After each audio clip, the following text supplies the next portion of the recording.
Now we have discussed effects on tonicity of plants. Water balance problems are somewhat different for plant cells because of their rigid cell walls. कह रहे हैं कि animal cell के मुकाबले में plant cell पे टॉनिसिटी का जो इफ़ेक्ट है वो डिफरेंट होता है. क्यों? क्योंकि इसकी आउटर मोस्ट लेयर जो है वो सेल वॉल है जो कि रिजिड कॉम्पोजिशन के साथ प्लांट सेल में मौजूद होती है.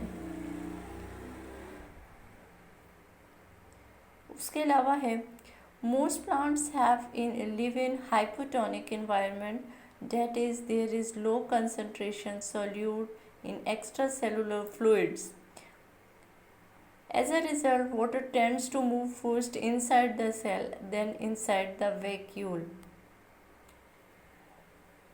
आपको बताया था कि हाइपोटोनिक एनवायरनमेंट में लेस सोल्यूट मौजूद है और मोर सॉल्वेंट मौजूद है, that is actually water.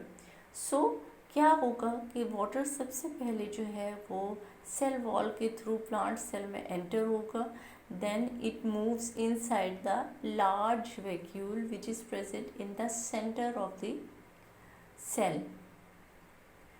Due to this activity cell vacuole increases in size. Vacuole का साइज बड़ा होगा and the cytoplasm presses firmly against the interior of the wall and outside the vacuole. Vacuole के बाहर जो मौजूद cytoplasm है वो pressure develop करेगी interior of the cell wall.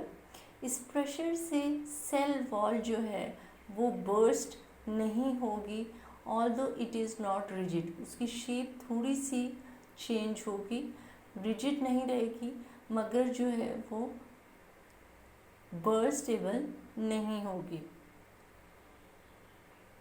Due to strong cell wall plant cell does not rupture but instead becomes rigid. In this condition, the outside pressure, अब जो cell wall के बाहर से प्रेशर सेल पे insert था उस pressure को हम टर्गर प्रेशर का नाम देंगे and the process is known as turgor. The second condition is that in isotonic environment, the net uptake of water is not enough to make the cell turgid and it is flaccid, loose, not firm. In isotonic में both solute and solvent are in equal position, so uptake of water is not allowed more, and what happened? The cell is in flaccid position or in loose shape, that is actually not a firm shape. The third one is that in a hypertonic environment, a plant cell loses water and cytoplasm shrinks. Hypertonic environment में क्या होगा? Plant cell जो है वो water loose कर देगा.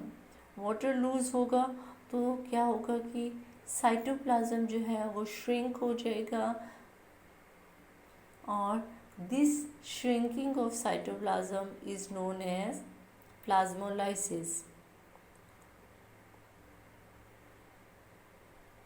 The conditions which I have discussed in above both paragraphs are given in below diagrams. First see the diagram of animal cell. देखें water का एरो जो है वो क्या शो कर रहा है कि वाटर जब एंटर होगा तो सेल जो है वो बर्स्ट हो जाएगा क्योंकि ऑलरेडी वाटर की अमाउंट ज़्यादा है, so cell ruptured. In second diagram water enter and leaving out the cell at same rate. Enter भी हो रहा है और बाहर भी निकल रहा है with same amount, so it is normal. Hypertonic में क्या हो रहा है? वाटर लूज हो रहा है, सो सेल जो है वो श्रिंक हो रहा है. अब आ जाए आप प्लांट सेल में. हाइपरटोनिक में उसकी शेप जो है वो टर्जिड है due to the presence of cell wall. Isotonic में एंटर भी हो रहा है और लीव भी कर रहा है, सो सेल की शेप फ्लैसिड हो रही है.